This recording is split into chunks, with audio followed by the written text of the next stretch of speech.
Welcome to the channel. My name is Dani Walker. Today I'll be sharing my top 10 best gold evening gowns from the past 5 years at Miss Universe. If you've been following along this series, thank you so much. I hope that you've been enjoying it. And if you're new to the channel, please don't forget to subscribe and hit that notifications bell. So we're gonna get right into it. This is a really difficult category of evening gowns for me because there are so many gorgeous gold evening gowns at the Miss Universe competition. So we're gonna be narrowing them down to the top 10 right now. 2020 Laos. Wow, this to me was a really beautiful, unique style of gown. Laos is one of the countries that for me, I see within the next few years placing in semifinals, and if they had the right team, could take home a Miss Universe title. I see so much potential in this country, and that's especially why I wanted to feature this gown, which has a lot of gold elements. Now, it is a little bit of a mixture, I will say, between the shades and the colors of gold, but the gown was very well constructed. It was fit well to her body, and the design itself was a little bit more unique, I would say. It was almost like a floral pattern of beading throughout the bodice, but it fit her perfectly. I loved it. I think it was such a great choice, and even though it was gold and we do see a lot of that, I still feel that in its own way it was very unique. In 2017, Philippines wore this gorgeous gold Val Taguba gown. And I think that this was a gown that was really overlooked because when we think about pageantry, we do see a lot of metallic evening gowns, so we tend to sort of brush over them sometimes unless there's something especially unique about it. But regardless of it being a gold sequins and rhinestone gown that we see at a pageant, I thought that the fit of this gown was perfect. The slit looked great, and her pose at the end really helped to accentuate the shape of this gown. So for that reason, it's on this list for me. I think that it is gorgeous and that it was a really great choice, and it's clear to see why this gown, I think, helped to move Rachel into the semifinals. The gown that Egypt wore to the preliminary competition in 2017 was not given justice, in my opinion, because of the small stage. I think that this gown would have translated a lot better on a larger stage. Now, here's one of the things that I really love about this gown in particular on this contestant, and I don't know if this is accurate, but when I look at this, it does remind me of the beautiful patterns that we see in the sands of the desert in Egypt.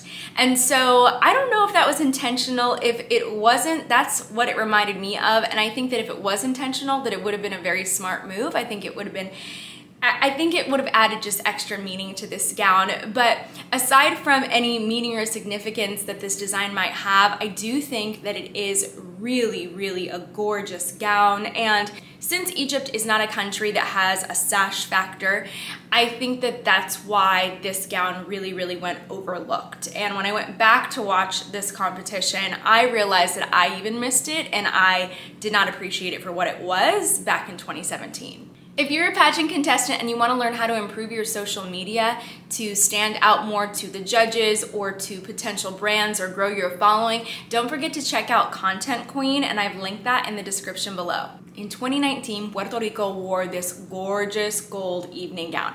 And it's funny because I know a lot of people aren't really big fans of mirrored gowns. I do read a lot of comments on my episodes, and people don't get as excited about a mirrored gown. I feel like it's hard to do a mirrored gown really well, but I think that what worked for this was sort of the kind of Art Deco geometric shapes on the bodice of this gown, but also how it still helped to accentuate her shape and her waist.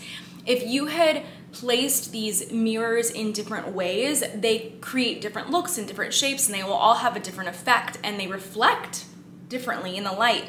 But the way that these were placed was wonderful. And actually, this gown reminded me a lot of Catriona's gown because we saw the sheer top and bust of the dress, the sheer open back. I think that if they had added a slit to this gown, it would have been way too close to that Catriona style, especially since we saw Catriona win her national pageant in a gold gown. Not a mirrored gown, but still the similar shape and style and silhouette, right? People they look at it and they say, oh, that's copying Catriona. But I think that this one was really, really well done, and the exclusion of the slit is what made it more original, as well as using mirrors instead of stones for it. Make sure to share in the comments which country wore your favorite gold gown. In 2021, the Bahamas wore a gorgeous gold evening gown, and this really reminded me of some Bob Mackie creations that we saw in the 1970s, possibly in the early 80s. The style of sequence and how it was placed onto the gown was reminiscent of that. What I also think put this gown over the top was the waterfall beading that was cascading down one shoulder. I thought that was the perfect element. I also liked that it didn't extend too far down her back and get in the way of anything, because sometimes you can add a beautiful element to a gown that looks great if you're standing still, but if you walk, it could get tangled around your arm or your leg, or it can affect the way that you present in that gown. So I thought that there was so much great balance to this piece. It was really well done. The shades of gold that were on her were, she's electric in this gown, and I love it. I decided to put this evening gown into this episode because I think that this is probably where it would best fit. But in 2018, India wore what we're gonna say is gold evening gown. Now, some could argue that this is more of a bronze, but I think that the mesh fabric of this gown that the beading was sewn onto is what gives it a darker look on stage versus a lighter or a brighter shade of gold. But this dress, it just had to get into one of my episodes because I think it is so gorgeous on the stage and right here on Miss India. It was just beautiful. I do believe though that the slit was a little bit high, but I can understand how they went with the high slit because the rest of the gown is pretty covered up. We have long sleeves, we have a pretty high neckline, not a very plunging neck. So I can see how there was a lot of good balance here, but the fit of this gown was beautiful. To me, Miss India 2018 really was the start of that newfound sense or re-emerging sense of excitement for India and the support of the country. I've talked about this in other episodes. There are some countries that'll do really well in certain decades, and they'll be maybe a powerhouse of that decade, and then the popularity kind of goes away, or the organization might switch ownership, and a lot of things can change that will result in that country not continuing to place in semifinals or not winning another title, although it may be very well deserved. But when I saw India in 2018, I really thought that she was a great title holder that was helping to rebuild the excitement for India, and I think that it contributed to all of the excitement that led up to this past year at Miss Universe 2021 when India did take home the crown. In 2021, France wore a gold evening gown for the preliminary competition, and it has been one of my favorites. It's ultra sexy, but it just gives me these celebrity vibes. Even the styling of her hair pulled away from her face, she just looks like Hollywood's it girl in this piece to me, and that's the impression that I got.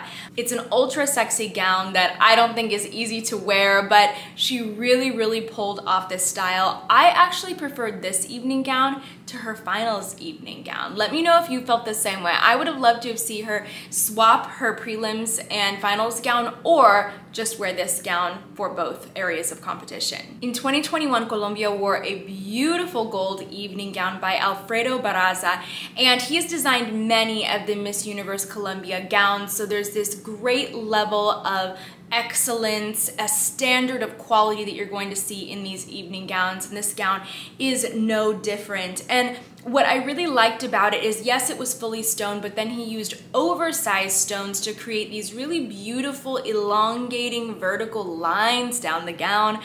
Also, I really think that the fabric that was used for the train was very beautiful. It was this kind of sheer iridescent fabric that had a very soft, even more yellow tone into it, but I still feel that overall this gown fits a bit more into the gold category because of the stones. It looked beautiful on camera, but I bet that it looked even better in person. The next gown I'm going to show you is debatable for the gold category. I had to watch this video so many times, and I actually went on Instagram to find the gown and to see better up close shots of it, and that is Miss Peru in 2020. So what I realized about this gown is it's made up of these micro pieces of gold mirror and then some AB stones. So there are hints of gold as well as pink reflected in this through the AB stones, and I just thought it was a gorgeous dress. So many of you out there I know were rooting for Peru in 2020, and this gown was really a standout. She wore it to the preliminary competition as well as to the finals. I think it was a very, very smart choice.